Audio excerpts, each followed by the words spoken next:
सिंदरी में शांति और सौहार्द बनाए रखने की अपील। झरिया के सिंदरी में होली के दौरान हुई घटना को लेकर राजनीतिक और सामाजिक माहौल गर्म है। इसी बीच प्रेस वार्ता कर वार्ड पार्षद प्रत्याशी रहे प्रशांत दुबे ने शांति और सौहार्द बनाए रखने की अपील की। सिंदरी में आयोजित प्रेस वार्ता में प्रशांत कुमार दुबे ने होली के दिन और उसके अगले दिन हुई हमले की घटना को दुर्भाग्यपूर्ण बताया। उन्होंने कहा कि इस तरह की घटना की उम्मीद नहीं थी और चुनावी रंजिश को धार्मिक स्थल से जोड़ना पूरी तरह गलत है।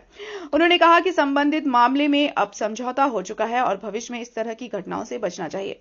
उन्होंने यह भी कहा कि किसी को निष्कासित करने का अधिकार किसी के पास नहीं है और धार्मिक स्थलों का उपयोग व्यक्तिगत या राजनीतिक पूर्वाग्रह के लिए नहीं होना चाहिए। समाज में विभाजन फैलाने वाले तत्वों से सावधान रहने की जरूरत है। वहीं संयोजक हरिश्चंद्र दुबे ने भी घटना की निंदा करते हुए कहा कि समाज में शांति, भाईचारा और सौहार्द बनाए रखना हम सभी की जिम्मेदारी है। प्रेस बंधुओं से भी आग्रह है कि आप इस मुद्दे पर आप अपना भी विचार दें। आपको अधिकार है सुझाव देने का, मना नहीं। इस शुभ अवसर पर जो भी घटना हुई वो अन्यायपूर्ण हुआ, ऐसा नहीं होना चाहिए। ये मन का भ्रम है, अपने आप को गलतफहमी की ओर ले जाना और अपने से दुराव पैदा करना आने वाले दिनों में पता चल जाएगा। पता चलता है कि कौन अच्छा है कौन बुरा है। हम और इसी शब्दों के साथ मुझे भी परेशानी है। अखाड़ा है, आज आज़ादी के बाद से दो मनचले अच्छे व्यक्ति जिनको उस अखाड़े से रुचि था, आज भी रहा, वो हैं स्वर्गीय बलराम दुबे जी और बीसी मुखर्जी साहब, बहुत ही माननीय, आदरणीय, सम्मानित और अखाड़े से प्रेम करते थे। उन लोगों के आदेशानुसार हमने इस अखाड़ा का निगरानी बढ़ाया। कल भी निगरानी करता रहा, आज भी उसको निगरानी करता हूँ। आज अखाड़ा दिनों को दिन फलते फूलने की ओर चल रहा है, मगर कुछ साथी लोगों ने बाज़ारों से कलेक्शन कर करके उसका हिसाब तक नहीं दिया है, जबकि मुझको उन लोगों को हिसाब सब देना चाहिए था, जिसमें इसमें मेन धर्मदेव दुबे और पवन ओझा जी रहे। यहाँ तक कि धनबाद के हमारे शुभचिंतक मिथिलेश दुबे भी रहे। दोस्तों ने, कांग्रेस के जनरल सेक्रेटरी ने, मैं भी कांग्रेस का जिला का कमेटी में हूँ था, उन लोगों से बात हुआ, कह रही है आप तुमको बहुत चंदा दिया, क्या कुछ काम किया कि नहीं। मैंने उनको जवाब दिया कि चंदा हमने तो मांग लिया नहीं, न तुम्हारा तुम चंदा दिया, और जिसके चलते उन्होंने 2-3 बार आकर इस अखाड़े पर अपनी उपस्थिति जाहिर और विक्षुब्ध होकर गए। और आज तक उन्होंने उन लोगों को, इन तीनों आदमियों को चंदा नहीं दिया। हमने कहा कि भाई हमको हिसाब नहीं मिला है, उन्हें हिसाब मांग रहा है कि हमको नहीं। प्रेस वार्ता हम बुलाए हैं। परसों हमारा बेल हुआ और समझौता पत्र दाखिल हुआ, उसके आधार पर बेल हुआ। और जो ये राजनीतिक जो चुनाव हमने लड़ा, तो चुनाव लड़ने से रंजिश खाए एक व्यक्ति विशेष, जो कि इस झगड़े को गांव में ले जाकर के खड़ा कर दिया, जबकि ये गांव का झगड़ा नहीं है और ये झगड़ा है भी नहीं। मेरे मन में किसी के प्रति कोई द्वेष नहीं, लेकिन चुनाव कौन लड़ेगा, इसका डिसीजन, मंदिर में कौन जाएगा, इसका डिसीजन कोई गांव या कोई व्यक्ति विशेष नहीं कर सकता। 10-20, 50, 100 लोग भी नहीं कर सकते। संवैधानिक प्रावधानों के अंतर्गत जो हमको अधिकार प्राप्त है, उसके तहत हमने चुनाव लड़ा। हमारे मन में कौन वोट दिया कोई नहीं दिया, इससे हमें किसी भी प्रकार का कोई मलाल नहीं है और किसी के प्रति मेरे मन में दुराग्रह भी नहीं है। कुछ एक व्यक्ति विशेष, उसका नाम भी लेना जरूरी है, श्री शैलेंद्रनाथ द्विवेदी, जिसका हमने 2005 में, जब ये पूरे गांव वाले जो अभी उसके साथ बैठ करके और पूरा झगड़ा का पूरा प्रपंच रचे, और उसमें मुख्य जो वही है कुछ दिनों से चुनाव के बाद से, चुनाव के पहले तक कोई दिक्कत नहीं था। उन लोगों का मन में यही है कि हम यहाँ के ज़मींदार हैं और हम जिसको कहेंगे वही चुनाव लड़ेगा। और ये चुनाव को अखाड़ा से उन लोगों को कोई मतलब नहीं। अखाड़ा में जो भी अखाड़ा का बात है, अखाड़ा मंदिर है मेरे लिए, श्रद्धा का विषय है। वहाँ पे किसी भी प्रकार का जो भी बातें हुई और उस दिन जो होली के दिन जो घटना हुआ वो पूरी तरह से प्रायोजित घटना थी। हम लोग अपने बच्चों को 6 साल 5 साल के अभी बच्चे जो बैठे थे मेरे पास, उन बच्चों को लेकर के गए, माता बहन गई मेरी, और उन सब के साथ जो है वहाँ पर दुर्व्यवहार हुआ। उसका समाधान हो गया है, कंप्रोमाइज़ हो गया है, कोर्ट में हमने दे दिया है, चूँकि हम लोग उस तरह के आदमी नहीं हैं। लेकिन एक चीज़ सवाल ये पैदा होता है कि यहीं पर विनोद पाठक जी बैठे थे, सतीश जी बैठे थे।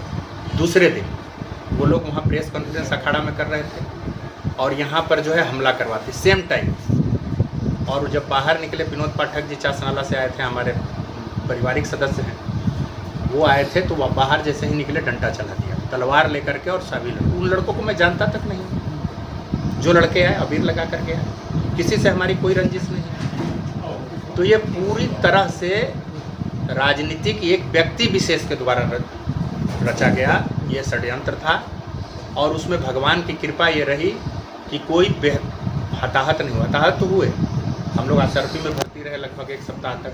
मेरा अभी भी हाथ में जो है ऑपरेशन हुआ है। सैकड़ों लाठियाँ पड़ी, डंटे काट करके रखे गए थे। प्रशासन की भूमिका पर संदेह करूं न करूं ये आपका विषय है, हमको नहीं करना है, चूँकि हम लोगों की ताकत नहीं है प्रशासन से लड़ने की। लेकिन प्रशासनिक भूमिका पे आप प्रेस वाले समझ लीजिए कि कैसी भूमिका थी। दूसरी बात, एक बात और कहना चाहता हूँ, नहीं चाहते हुए भी कह रहा हूँ कि जब धारा लगा है, हम पर भी धारा लगा है, सामने वाले पक्ष पर भी, तो जिस पर धारा लगा है नॉन अवेलेबल वारंट का, वो थाना प्रभारी को गुलदस्ता कैसे दे रहा है और शांति समिति के बैठक में वो कैसे शामिल हो रहा है। वो समाज को मुंह चिढ़ा रहा है कि हम किसी को मारेंगे, पीटेंगे, कुछ भी करेंगे, और हम थाना में बैठ करके और वहाँ पे फ़ोटो खिंचा करके बताएंगे कि तुम्हारी औकात कुछ भी नहीं है, हम कहीं भी बैठ सकते हैं। क्या जिला प्रशासन से क्या कुछ मांग करते हैं? जिला प्रशासन, देखिए, हम प्रशासनिक व्यवस्था में कहीं पर कोई एक लिमिटेशन है, कोई भी आदमी ऐसा नहीं है कि उड़ के कोई चला आएगा, लेकिन सभी चीज़ों का एक अनुशासन होता है। अगर मेरे वारंट है हम पे, तो हमारी जिम्मेदारी बनती है कि शांति समिति के सदस्य के रूप में हम थाना में न जाएं, मेरी जिम्मेदारी बनती है। अब थाना प्रभारी या कोई नए आए हैं, उनको क्या पता है कि क्या है, पूरा मामला तो नहीं पता है। कोई ले जाकर गुलदस्ता दे रहा है तो ऐसा तो नहीं है कि डिटेक्टर लगा देंगे कि तो केस है कि नहीं है। इसमें थाना प्रभारी या किसी की कोई भूमिका हम नहीं कर रहे हैं। लेकिन जिस व्यक्ति पे धारा लगा है उसको जानकारी है कि हम पे धारा लगा है, उसमें कोई कंप्रोमाइज़ नहीं हुआ है कोर्ट्स के माध्यम से। तब तक तो ये देखिए क्या है ना कि हमारा इतना ही कहना है कि बच्चों को रंगदार नहीं बनाना है, होनहार बनाना है। उनको यहाँ पर जिस प्रकार से बिगाड़ने की बात है, उसके लिए मेरा निवेदन है हाथ जोड़ के लोगों से। मैं अगर लाठी चलाता उस दिन, मैं कराटे भी जानता हूँ, मैं सक्षम हूँ, लेकिन पूरे परिवार के साथ मैं पड़ा था, बच्चे थे हमारे साथ, और वहाँ पे लोगों ने आदमी बुलाया था। लेकिन उस मामले को मैं आगे नहीं बढ़ाना चाहता। अखाड़ा का जो कमेटी बनी है वो कमेटी है ही नहीं। जो 2 पदाधिकारी बने हैं वो पदाधिकारी बनने के लायक हैं कि नहीं है वो छोड़ दीजिए। उन लोगों को बात करने का तमीज़ नहीं है, वो गालियाँ बकते हैं अपने बड़ों को, अपने से छोटों को, अपभ्रंश शब्दों में बात करते हैं। और जब से वो लोग अखाड़ा में गए तब से जो है अखाड़ा को अखाड़ा बना कर रख दिया। कुश्ती का जगह नहीं है, वो धार्मिक स्थल है, वहाँ पूजा का जगह है, वहाँ श्रद्धा से लोग जाते हैं।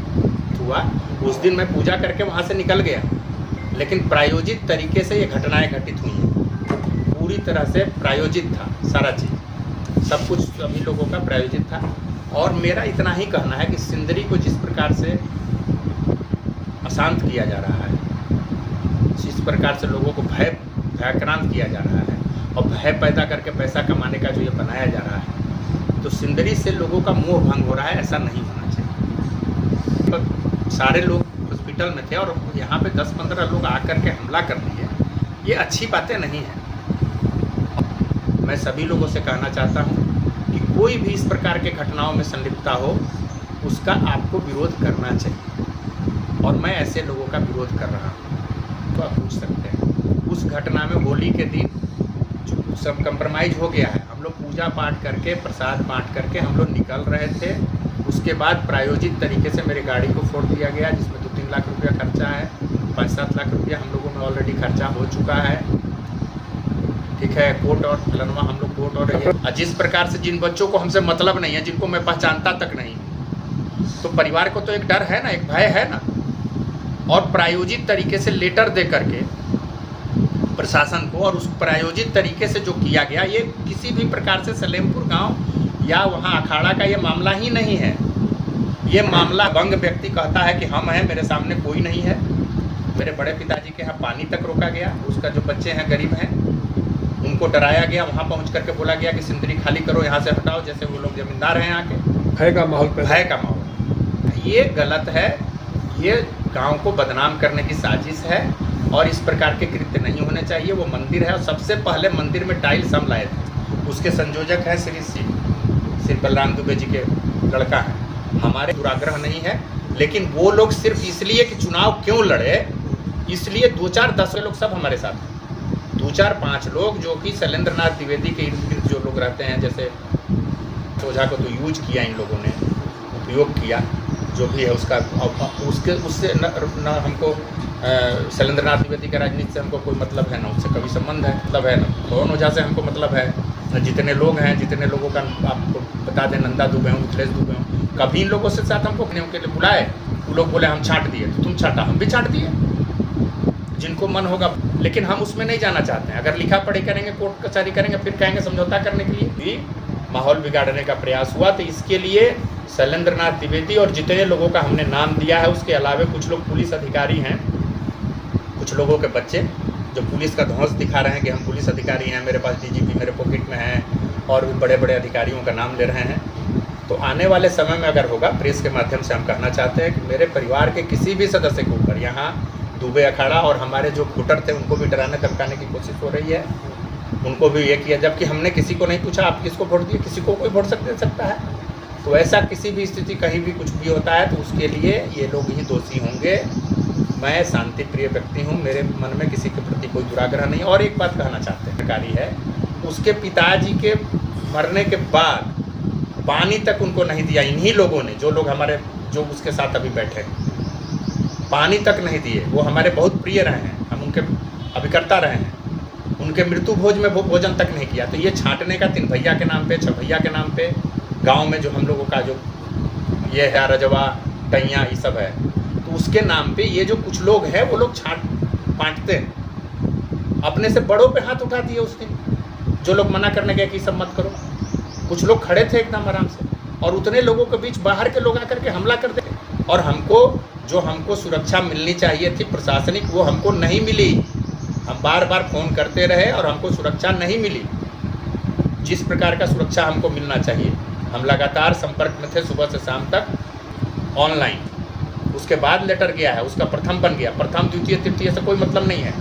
लेकिन जो होली के दिन घटना हुआ तो निश्चित तौर पे हमको सुरक्षा मिलना चाहिए था हमारे परिवार को, क्योंकि वो लोग जिस प्रकार से दबंगई किए, हम लोगों ने डंडा एकदम नहीं चलाया, किसी प्रकार से कुछ भी नहीं, और पूरा गाड़ी तोड़ दिया। फिर भी सारी चीज़ कंप्रोमाइज़ हो गई है। उन्माद फैलाने का और ये करने का नहीं है। जो लोग उन्माद फैला रहे हैं उन लोगों को हम भी, मेरे पास भी बहुत समर्थक हैं, हम बोले कि चलो किया, मरते मरते तक अपना नहीं किया हूँ और रहूँगा। और पूरी अपने साथ, मेरे साथ LIC के अभिकर्ता खड़े रहे पूरी तरह से, आज भी खड़ा है।